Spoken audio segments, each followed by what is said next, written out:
नुकताच पोळा होऊन गेला। प्रत्येक वेळी असं घडतं की पोळा होऊन गेल्याच्या नंतर त्या दिवशी आवर्जून बैलाचे फोटो टाकले जातात आणि विशेषतः ज्यांची आता काही त्या ग्रामीण भागाशी नाळ जुळले आता शिल्लक नाही आहे, ते स्वतः शेतीमध्ये काम करत नाहीत, ते प्रत्यक्ष त्यांच्या घराच्या जवळ असलेल्या गोठ्यामध्ये सध्या काही जनावरं नाहीत, अशा लोकांना फार उत्साह येतो की ते आवर्जून त्या बैलाचे फोटो टाकणार, आपल्या जुन्या वाड्याचे फोटो टाकणार, गावाकडचे फोटो टाकणार किंवा त्या अशा आठवणी लिहिणार। ह्याच्यातला एक जो नॉस्टॅल्जिक गतक कातरता असं म्हणतात की तो भाग समजू शकतो आपण। कुठल्याही जुन्या गोष्टीबाबत, घडून गेलेल्या काळाबाबत, दिवंगत झालेल्या माणसांबाबत, व्यक्तींबाबत आपल्याला एक विशिष्ट जिव्हाळा असतो आणि तो उफाळून वरती येतो, हे स्वाभाविक आहे। पण ह्याच्यातली दुसरी जी व्यावहारिक अडचण आहे, माझं म्हणणे त्याचा जरा विचार झाला पाहिजे।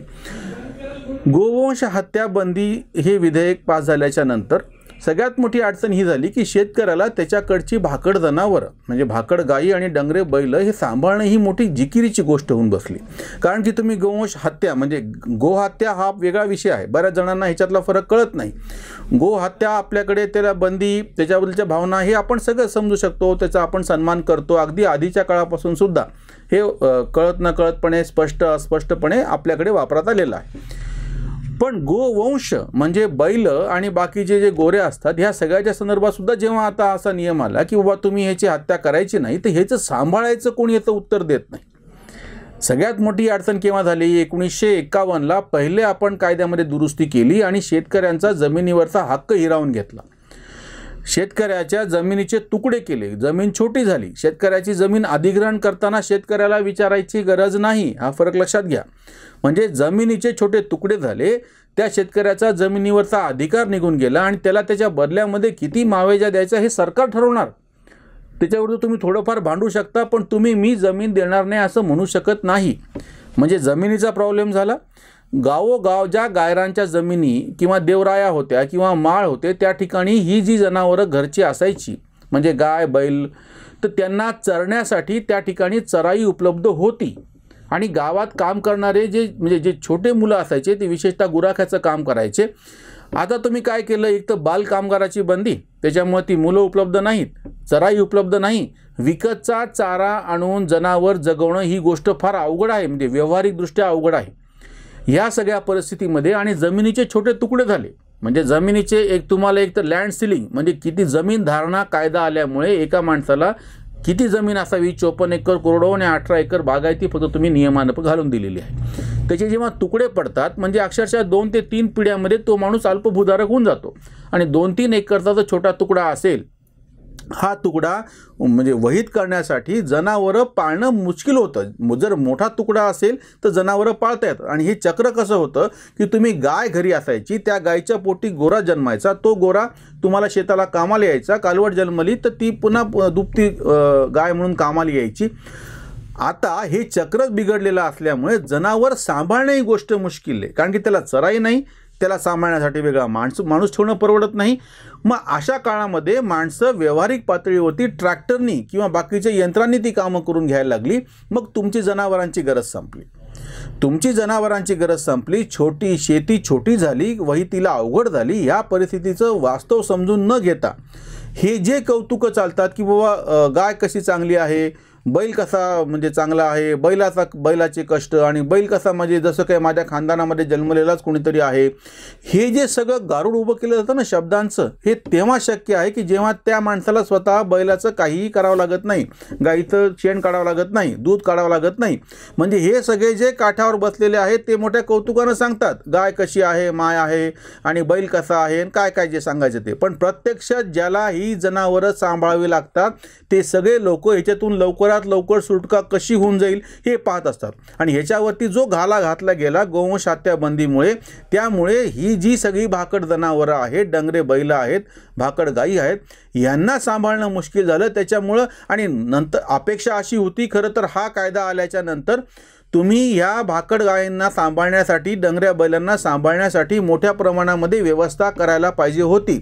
जर ही खाटकाला विकायची नसेल तर त्याची काहीतरी व्यवस्था जोपर्यंत होत नाही तोपर्यंत हा कायदा प्रत्यक्षामध्ये येणं अवघड गोष्ट होती. मग आता काय झाली परिस्थिती की बऱ्याचदा ही जनावरं मोकार सोडून दिली जातात. दुसरी गोष्ट म्हणजे ह्यांना ज्याला खुंट्यावरचं मरण म्हणतात ना, जनावरांना खाण्यामधून अशा काही गोष्टी दिल्या की हळूहळू त्याचं ते सगळं हे आटत जातं आणि एकदा केव्हा तरी त्याला प्रत्यक्ष शेतकऱ्याच्या खुंट्यावरतीच मरण येतं. म्हणजे निदान खाटकाला दिला असतं तर त्याला 4 पैसे त्याचे आले तरी असते. पण ह्या पद्धतीनं नवीन नियमाप्रमाणे शेतकरी एक तर जनावर सोडून देतो आहे त्याला परवडत नाही म्हणून, नाही तर त्याच्या प्रत्यक्ष दावणीला त्याचा मृत्यू होतो आहे, कारण की ते वास्तवामध्ये परवडत नाही.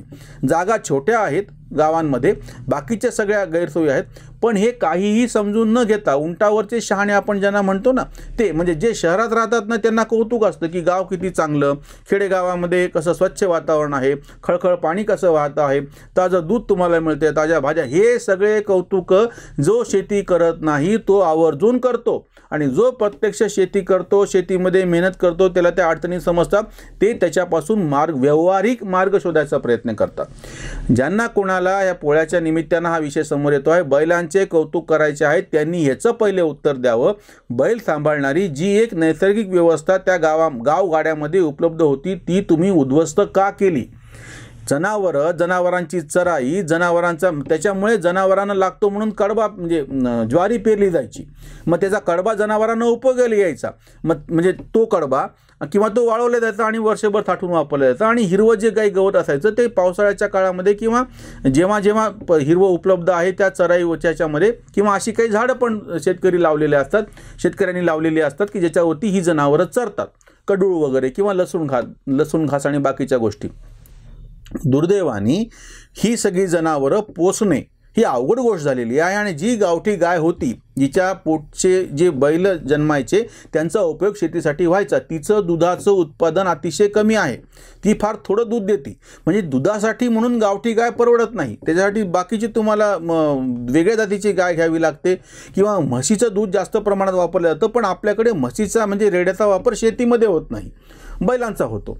ही सगळी गुंतवणूक समजून न घेता तुम्ही जुन्या म्हणजे बरं, हे फक्त बैलांपुरतं म्हणत नाही मी, जुनी चूल कशी चांगली होती आणि त्या चुलीवरचं अन्न कसं चांगलं लागतं म्हणजे ह्याचे कौतुक करायचे. पण ती चूल पेटवणारी, ते धूर डोळ्यामध्ये जाण्यामुळे दृष्टीचे ज्यांना अडचणी झाल्यात किंवा श्वासाचे ज्यांना विकार झाले, यांच्याबद्दल बोलायला तयार नाही. जुने घरं कसे चांगले होते, त्या जुने घरं चांगले होते तर आज त्यांना साधं त्यांचं काय मेंटेनन्स दुरुस्ती म्हणायचे तर एवढा मोठा खर्च त्याचं कोणी सांगत नाही. जुने वाडे दुरुस्त करायचा खर्च प्रचंड आहे, त्याच्याबद्दल कोणी बोलत नाही. किंवा जो कोणी खेड्यातलं कौतुक सांगतो तो खेड्यापर्यंत जायला रस्ता नाही आहे, थोड्याशा पावसामध्ये गावाकडचा रस्ता पूर्णपणे वापरता येऊ नये असा होऊन बसतो. किंवा काही गावांना आजही बारमाही रस्ते आपण म्हणतो, थोडासा एखाद्या नदी नाले ओढ्याला पूर आला तर तो रस्ता वाहून जातो आणि संपर्क तुटतो. 2021 सालामध्ये आजही आपण अशा बातम्या वाचतो की पुरामुळे, पाणी आल्यामुळे त्या गावचा मुख्य याच्याशी संपर्क तुटला. म्हणजे ह्या परिस्थितीमध्ये म्हणजे ते एक बेट होऊन बसतं छोटं गाव. म्हणजे त्या ठिकाणी जे काही थोडंफार आहे तितक्यावर त्यांनी जगायचं, बाकीच्या संपर्क त्यांचा तुटलेला असतो. अशा काळामध्ये तुम्ही जेव्हा जुन्या गोष्टींचे बाबतीतले कौतुक आणि हुमाळे दाखवतात, त्याला व्यावहारिक पर्याय काय आहे, त्याला व्यावहारिक त्याचं सोल्युशन, त्याचं कसं काय तुम्ही सोडवणार आहात ती समस्या, ह्याच्या बाबतीत मात्र बोलत नाहीत. म्हणून गोवंश हत्या बंदीसारखे कायदे जे प्रत्यक्ष शेतकऱ्याच्या एका अर्थाने मुळावर उठलेले आहेत ते एकीकडं, आणि तुम्ही कौतुक मात्र काय करणार की पोळ्याला बैल, त्या गायगोऱ्याच्या बारसेला त्याचे फोटो आणि त्याच्यावरती, आणि हे तुम्हाला सोशल मीडियावर सगळ्यात जास्त दिसेल ज्याचा. आणि तुम्ही कोणाचे पहा, म्हणजे एक साधं मी तुम्हाला एक टास्क देतो की ज्या कोणी बैलाचा फोटो तिथे टाकलेला असेल तर त्याच्यावर तुम्ही त्या प्रोफाईलवर जाऊन पहा की हा प्रत्यक्ष शेती करतो का.